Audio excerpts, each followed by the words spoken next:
OCN Volume 26 Number 2, February 7, 2026 Highlights.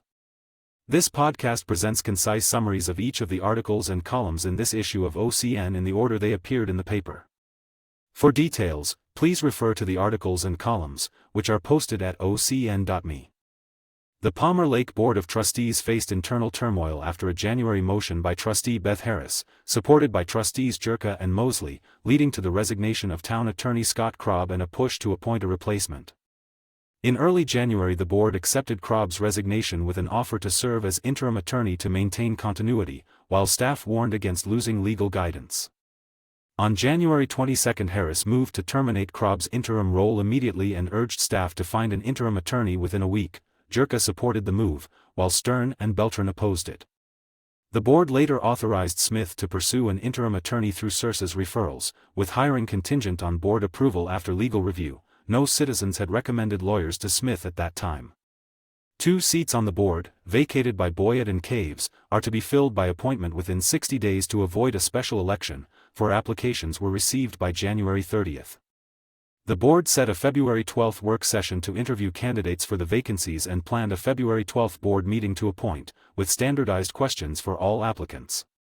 The Buc-ee's Monument Ridge West annexation hearings and the related election date remained unresolved due to the lack of a current town attorney and differing interpretations of the process and code. The Red Rock Acres property was ruled eligible for annexation after a January 22 public hearing, marking the first defined step in the annexation process. The town hired Hinkle and Company to complete the town's overdue audit, with progress expected within about 30 days. The main point to remember: the town is currently without a permanent attorney, working to fill 2 council vacancies and determine the annexation process timelines, while pursuing an updated audit and fixed hearing/election scheduling. The Tri-Lakes Chamber of Commerce held the State of the Tri-Lakes Region and Economic Update on January 9 at the Colorado Springs Marriott Hotel, featuring local leaders and UCCS economist Dr. Bill Craighead. Craighead warned that U.S. growth is slowing due to population trends and immigration policies, with labor supply declines, rising unemployment, and challenges for job seekers amid a fragile consumer environment. He noted regional positives such as strong consumer spending, potential tax refunds from H.R.1, low oil prices, and easing tariff pressures, but cautioned about equity in Fed policy and signs of AI-driven stock exuberance alongside solid productivity. El Paso County officials highlighted incentives like the Pikes Peak Enterprise Zone and a business loan fund, plus federal funding avenues and housing programs to support growth and development. Monument and Palmer Lake leaders outlined ongoing efforts to diversify the economy, expand retail and housing, manage growth prudently, and address uncertainties such as Buc-ee's potential annexation in Palmer Lake. The first update of the year, Connie Dreger named Employee of the Year for creating comprehensive GIS maps linking town, county, and state data. The town's strategic plan is complete and will be released publicly, with copies at Town Hall and online at townofmonument.org. Final planned unit development for Terrazzo Baja Commercial Development, Santa Fe Business Park Lot 2, approved with code-conforming changes on building details, parking, fire lanes, landscaping, and trash storage. Zoning map updates approved as digital, with ongoing updates, and public access via townofmonument.org under Planning Department maps. Planning Commission reappointments approved: Corey Peterson, John Parr, Valerie Baumer. 2 current commissioners stepped down. Residents urged to apply for vacant seats. Additional items: annexation resolutions approved for Beacon Light Road water tank site, 2026 legislative platform adoption, and satellite updates including the 3-mile plan, solar panels installed on Town Hall as part of energy savings. The Monument Planning Commission had a brief formal session January 14, with enough members for a quorum and no actions beyond approving December minutes. The Commission then joined a joint workshop with the Town Council to receive an intensive educational briefing on the technical backbone of town development for traffic and drainage reports. The workshop, led by the town engineer, explained how traffic impact studies project vehicle trips, assess intersection level of service, and determine developer funding for road improvements or signals. It also covered drainage and stormwater management, including how detention ponds and drainage reports address flooding risks given monuments' topography. The aim is to improve the technical literacy of decision-makers so they can critically evaluate developer data and better advocate for community safety and infrastructure longevity. The next Planning Commission meeting is February 11th, with records and a transcript of meetings available online or by request.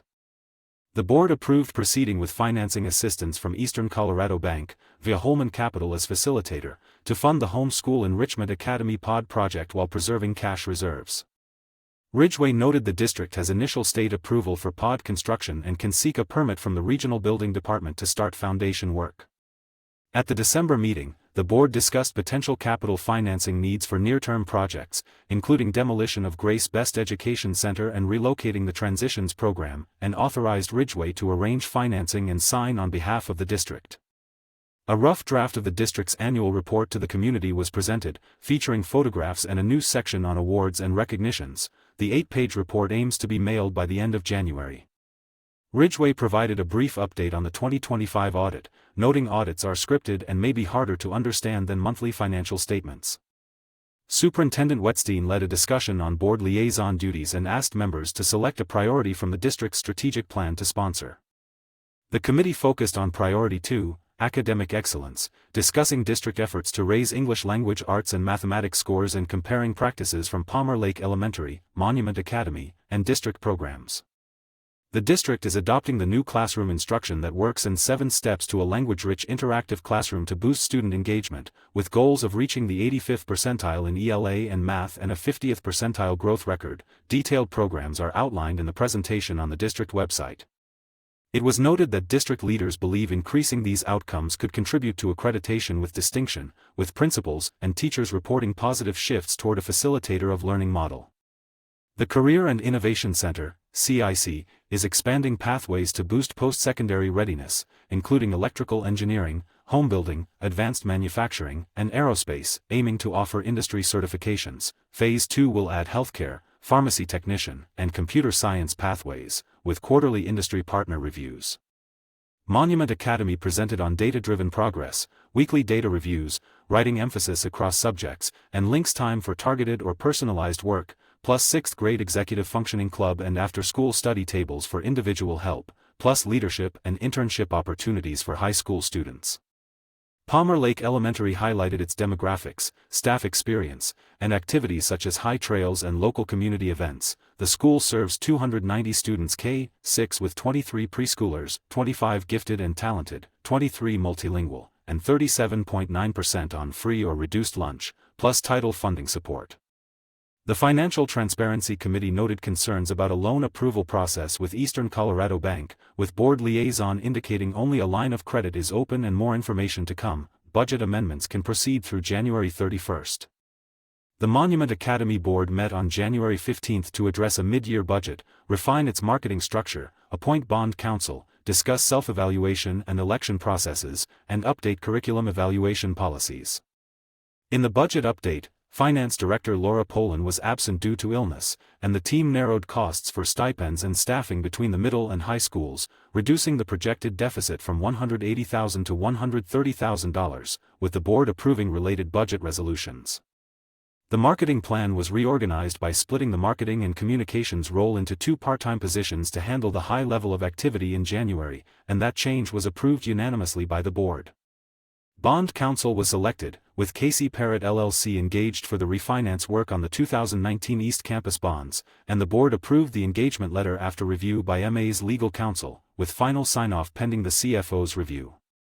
Policy and elections were discussed, including self-evaluation forms for board members to be reviewed at a February work session, and an election process for 2 open seats with a February 1 to March 31 application window and a possible community Q&A if there are more than 2 applicants. A related curriculum policy update and exhibit were also approved unanimously, outlining how instructional materials are reviewed and how out-of-cycle changes are handled. In closing, meeting highlights noted impacts from snow on finals and events, ongoing bond refinancing work, and upcoming information nights and fundraising activities, with the next board meeting scheduled for February 12 at the East Campus.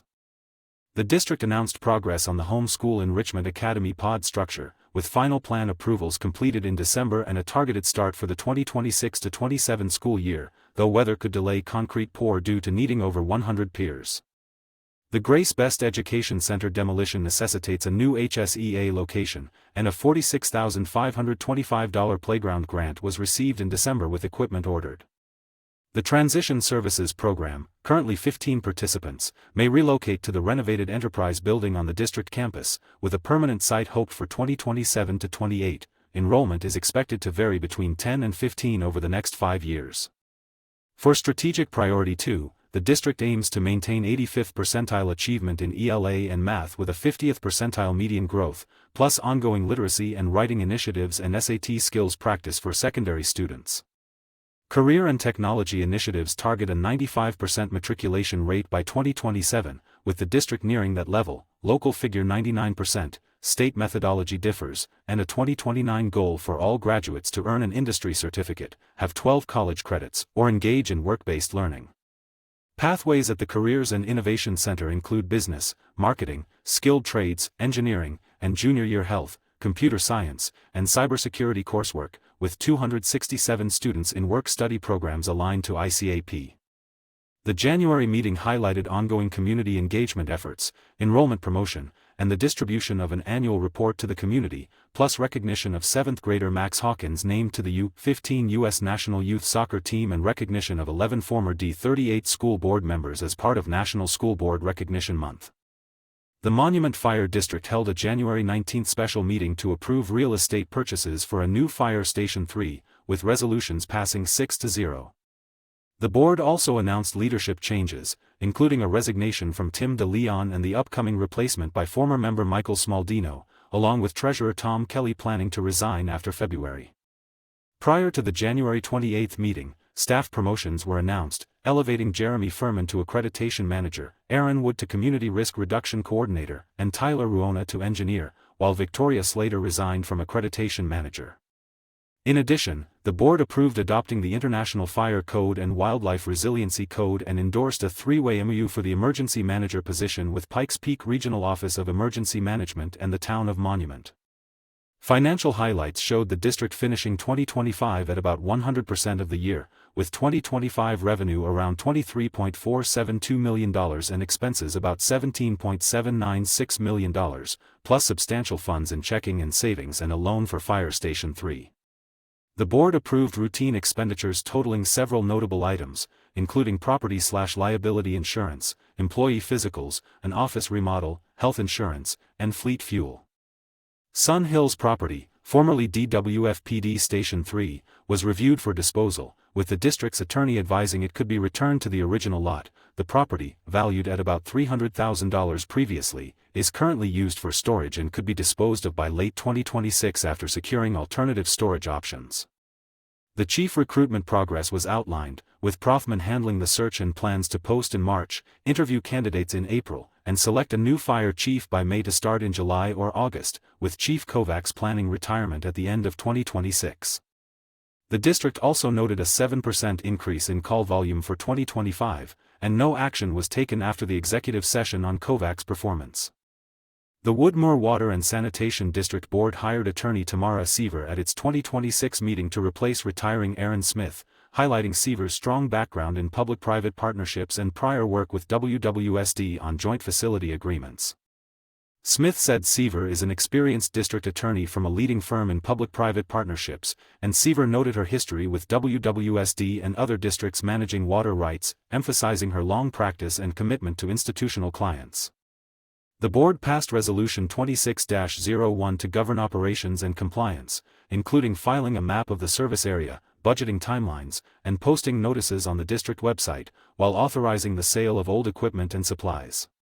District Manager Jesse Schaefer announced that Highway 105 Phase B easements are being handled by Transportation Resource Services, with WWSD utility lines affected and relocated before construction. The board authorized Schaefer to sign the related documents as they come. Financially, revenues in November exceeded expenditures by $550,000, with construction budgeting shifting to 2026 and strong reserves noted. Operational reports highlighted multiple water leaks, a blocked sewer line, and ongoing loop water projects with 30% design progress and plans to hire an executive director for the loop. The Monument Sanitation District Board heard an update on Buc-ee's plan to install off-site sewer infrastructure along Beacon Light Road for its proposed travel center, with final design review and bid preparations anticipated after a meeting next week. District Manager Mark Parker noted that El Paso County's road improvements on Beacon Light Road are underway, but the MSD sewer work is planned to occur before county crews finish paving to avoid tearing up recently repaved sections. The board unanimously approved a yearly administrative resolution outlining rules for compensation, meeting schedules, budgeting, audits, and election management, as well as a second resolution designating the district's web page and offices as the official notices locations. Public comments highlighted that the MSD website currently carries outdated board member information and lacks the 2026 budget posting, indicating a need for updated online information. The Donala Water and Sanitation District approved corrections to the water investment fee, set originally as $4,200 per single-family residence or equivalent, with the correction announced during the public hearing on Resolution 2026-2. New rates include a $3 per day fee for late installations and inspections, a $750 bulk water deposit for developers, and a 5% increase to both the minimum water and minimum sewer service rates, effective immediately except for water and sewer rates which take effect in March. The board approved the corrected resolution unanimously, and the changes were described by Interim General Manager Christina Hawker and Billing Administrator Ashley Urin. The changes also affect timing and implementation of the new rates. The district discussed the process for filling the general manager position. 2 board members will evaluate resumes and, with Linda Glesson's briefing on the hiring process, proceed with the first-round review. The NMCI project was revisited with CSU inviting DWSD to reconsider joining. Participation could allow DWSD to send sewer flows to a CSU-owned treatment plant and reduce DWSD's operation of the Upper Monument Creek Regional Wastewater Treatment Facility, with TMD and FLMD expressing interest in NMCI, though DWSD previously favored the Loop Water Reuse project due to limitations on effluent reuse in NMCI. An Administrative Resolution 2026-1 was unanimously approved, establishing district budgeting rules, meeting locations, and a schedule for future board meetings, typically on the third Thursday each month at 1:30 p.m. The meeting concluded with an executive session to discuss the intragovernmental agreement for the Upper Monument Creek Regional Wastewater Treatment Facility. No actions were taken in that session, and the next board meeting is scheduled for February 19 at 1:30 p.m., details available via the district. The Triview Metropolitan District Board discussed potential low snowpack and its impact on spring runoff, and approved closing Subdistrict A, which lies north of Higbee Road. District officials warned that 2026 could see unusually low snowpack, with the Arkansas River in the 3rd percentile and the Upper Colorado River Basin below 0 percentile, though they remain confident in supplying water to customers. Water usage data for 2025 showed 989 acre-feet total, with 695 acre-feet from renewable sources via the Northern Delivery System, prompting a re-evaluation of the 2026 Water Management Plan. The NMCI project, a proposed 10.1-mile pipeline to transport untreated wastewater to Colorado Springs utilities for processing, is in the works with cost-sharing and financing discussions slated for the February meeting. Subdistrict A was declared inactive to avoid annual zero-budget filings, with reactivation requiring a future board resolution, and the district reported strong sales tax performance and a favorable year-end financial report for 2025. In closing, the board noted that executive sessions were held to discuss legal and negotiation matters related to water, agreements, and the NMCI project, with no actions taken upon return to regular session. The Loop Board heard progress on design review for the Burns and McDonnell lift stations and pipelines, with a change order cut to $37,000 after noting an initial $70,000 demand was unjustified. Geotech reduced bore holes and cost for soil analysis at Calhoun Reservoir expansion from 12 holes at $119,000 to 8 or fewer holes at $55,000, and the board approved a change order for the lower cost. Negotiations to buy the Sundance Pipeline from Cherokee Metropolitan District were ongoing, with expectations of a response from CMD soon. Invoices totaling $156,000 from December were approved for payment, and the Loop reported $1.3 million in third-quarter expenses submitted for county reimbursement, with ongoing financial contributions from participating districts. The Loop currently has about $510,000 in the bank, and the next regular meeting is set for February 19 at 9 a.m. at Monument Town Hall. The El Paso County Board of County Commissioners began the year with several decisions, including final plats for JJ Ranch and Gleneagle View, both approved for development. Hidden Creek Estates was approved for rezoning a 3.4-acre parcel from RR5 to RR 2.5, despite neighbor concerns about safety with limited access. On the BOCC consent calendar, resolutions approved temporary and permanent easements for the Highway 105 widening project, Lake Woodmoor to Martingale Road, and an MOU between PPROEM and the Town of Monument to support emergency management and training. An annexation impact report review for the crossing at Monument Creek in Palmer Lake was noted, though the BOCC does not approve or deny annexation reports. Additionally, the BOCC approved an MOU for a utility easement related to the Highway 105B widening project, enabling property acquisition for construction, drainage, and access needs. NEPCO, an association of HOAs in northern El Paso County, held its general meeting on January 24 at the Woodmoor Barn to discuss open forums, proactive interaction with officials, and board involvement with 4 empty positions available. Fire risk reduction guidance was shared, including year-round danger in Colorado, mandatory pre-evacuation planning, go bags for people and animals, and the need to practice evacuation routes and signals such as peak alerts. The Fire Mitigation Program offers HOA sign-ups for a fire department chipping day and personnel to help develop evacuation and mitigation plans. Details are available through Chief Bradley or monumentfire.org. Colorado District 20 Representative Jarvis Caldwell highlighted a budget shortfall of $800 million to potentially over $1 billion, citing priorities in infrastruccture, safety, education, and health care, with concerns about funding adequacy. NEPCO's next general membership meeting is scheduled for March 14, 10 a.m. at noon at the barn, with membership information and inquiries accessible via NEPCO's contact channels. The Woodmoor Improvement Association, WA, annual meeting on January 26 covered 2025 accomplishments, 2026 goals, and neighbor recognition, with the January 28 certified election confirming re-elected directors and a board reorganization. Key 2025 actions included fire mitigation efforts, for chipping days, a new North Park parking lot, maintenance of a snow fence, and prairie dog eradication in the South Woodmoor Preserve. 2026 priorities emphasize firewise, trail development, standards enforcement, digitizing files, ongoing WPS patrols, and easement negotiations on Highway 105. Dues for 2026 rose by $9 to $308 annually, driven by insurance costs, inflation, salaries, and common area improvements. Top income sources remain dues, new construction fees, and barn/office rentals. Changes in staff and roles. Covenant and Forestry Administrator Justin Gates is leaving, and Woodmoor Public Safety Chief Kevin Nielsen retires March 31 after 35 years. Several offices and committees were reappointed or clarified during the reorganizations. Public safety and covenants were highlighted, including 2025 WPS activity, 61,000 miles driven, 11,000 plus vacation checks, and more than $19,000 in donations, with open fires and fireworks prohibited and a $5,000 fine for violations. Remaining questions at the meeting covered wild duck pond dredging considerations, 5G availability, preserve trail plans, fencing options, and sub-association concerns, with 5G progressing slowly and fencing materials discussed under Firewise guidelines.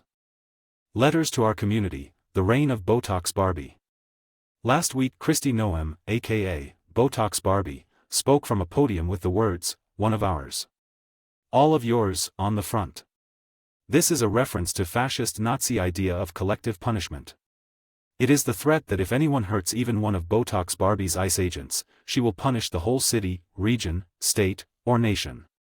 So, if the American people do not submit to the tyranny of the DHS and ICE, then the American people, especially those living in blue areas, will be punished for not surrendering to the fascist regime that currently occupies the White House. This destructive policy is being managed and executed by the executive branch of our government in collusion with the Republicans in Congress and the Republicans on the Supreme Court. This is Project 2025 in full erection. The United States no longer exist. Executive crime with impunity is the new standard. So, no freedom, only submission. No citizenship, only subjects. No trials, no due process, no court, no judges, and no jury. Just masked thugs without insignias, in unmarked vehicles, beating up protesters. Bring on the arbitrary and capricious. Say goodbye to progress, freedom, equality, and justice. Say hello to criminals in camouflage telling you how to live, and smirking while they shoot tear gas into your face. Say hello to being disappeared. Say hello to torture. We were once a great nation, but now we are the empire of 47. Sycophants wanted, brown-nosers welcome, gangsters invited. Oh, and especially extremely wealthy oligarchs, those are most sought after. Peasants are to be rounded up and disposed of. Hourly wage labor is no longer recognized as significant. And women, only the Botox need apply. Jim Adams. The column highlights new and notable book releases across fiction and non-fiction, with themes spanning survival, love, and historical moments, connected by Paris's underground tunnels in 2 time periods. Notable titles include Skylark by Paula McLean, In the Midst of Winter by Isabel Allende, A 40-Year Kiss by Nicholas Butler, The Princess Bride by William Goldman, The History of Love by Nicole Krauss, and Leaving by Roxana Robinson, among others. The summaries provide plot threads such as a 1664 tale of escape and asylum, a 1939 wartime survival story, and intertwined paths through literature and memory, while later entries explore romance, second chances, and literary dream ventures. The list also features a variety of formats and editions, including Wuthering Heights reissues, a Modern American Heart Association cookbook, and several new or revised releases for young readers. The column notes recurrent themes of resilience and human connection, with references to historical settings and cultural contexts. The Winter Adult Reading Program runs through February 28, with online or in-person registration for 18+ and a chance to receive a limited edition mug, a dessert coupon, and a grand prize drawing upon completion. Participants must read 30 minutes daily or attend district library programs for 30 days between January 1 and February 28 to qualify. Tax preparation help is available at 4 district libraries, with the nearest Tri-Lakes area location at Library 21C near Chapel Hills Mall, by appointment only on specified days. Call 719-257-3805. Monument Library offers recurring programs including Story Time, Socrates Cafe, Pause to Read, and Toddler Time, plus a soup blend workshop for adults on February 12. Teen programs include the Teen Advisory Board on February 12 and the Teen Craft Group on February 16, with registration required for some activities and volunteer applications online. Monument Library hosts an open house February 24 with Ruby the Madagascar Giant Day Gecko, a button-making activity, and nearby geese feeding. The Monument Fiber Arts Group also meets February 27 for open, no-registration crafting. The Palmer Lake Historical Society celebrated its 70th anniversary at the January 15 annual meeting and potluck at the Palmer Lake Town Hall. PLHS, founded in 1956, is a 501(c)(3) nonprofit reliant on volunteers to preserve Tri-Lakes area history through programs, field trips, and a museum. The Lucretia Vale Museum in Palmer Lake houses local artifacts and is open Wednesdays 1 to 4 p.m. and Saturdays 10 a.m. to 2 p.m., with special hours available by reservation.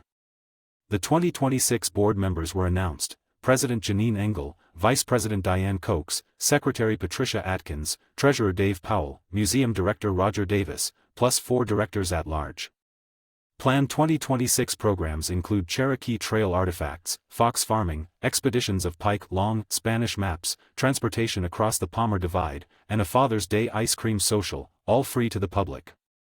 Meetings are typically the third Thursday of each month, 7 to 8:30 p.m., at the Palmer Lake Town Hall, with details and membership information at palmerdividehistory.org.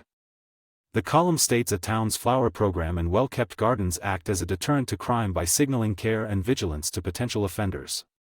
It cites the busy streets theory and research from the University of Michigan showing greening vacant lots and vibrant streetscapes can cut violent crime by up to 30%. In this community, flower programs foster outdoor activity and natural surveillance, increasing neighbor presence on porches and sidewalks to deter crime. The piece warns of a January threat. An unusually warm spell may trigger a false spring that weakens plant resistance to cold, risking damage to blossoms and branches. It offers a false spring defense checklist: winter watering on days above 40 degrees Fahrenheit, insulating soil with a 3-inch mulch layer, and applying the 3 to 8 rule to prune shrubs to under 3 feet and keep tree canopies at or above 8 feet. Art is presented as a pragmatic tool for survival, solving internal problems of experience rather than just being decorative. Art helps externalize unprocessed emotions, turning them into physical forms to observe and edit them, aiding emotional management. Engaging with art disrupts narrative rigidity, expanding perspective and improving theory of mind to better navigate social conflicts. Art provides meaning by imposing order on chaos, offering a rebalancing function that highlights value and supports a coherent personal growth narrative. The article frames art as a catalyst for emotional resilience, empathy, and creative flexibility rather than a direct roadmap to life's challenges. The main takeaway is that art moves us from passive endurance to active participation in life by shaping internal states and potential futures. The top update: Colorado winter traction law allows tire socks as an approved alternative to chains during severe storms, with mandatory tread requirements and potential fines for non-compliance. Drivers must ensure a minimum 3/16-inch tread on all tires, and must have winter tires, all-weather tires, or mud and snow tires on all wheels. Black ice safety guidance advises calmly easing off the gas, steering toward the skid, avoiding hard braking, and using light braking to slow gradually.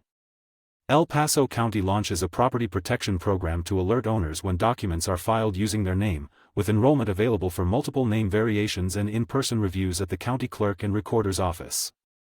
School bus safety emphasis notes stopping for buses with flashing lights and extended stop arms, with Colorado districts increasingly using automated stop arm cameras to catch violations.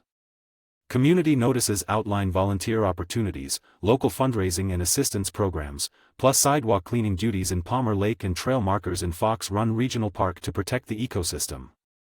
Thank you for joining us for highlights from the articles and columns from this issue of OCN. To dive into the full articles and columns or explore more content, visit ocn.me. Don't miss out, sign up for our community newsletter to stay updated with every new post.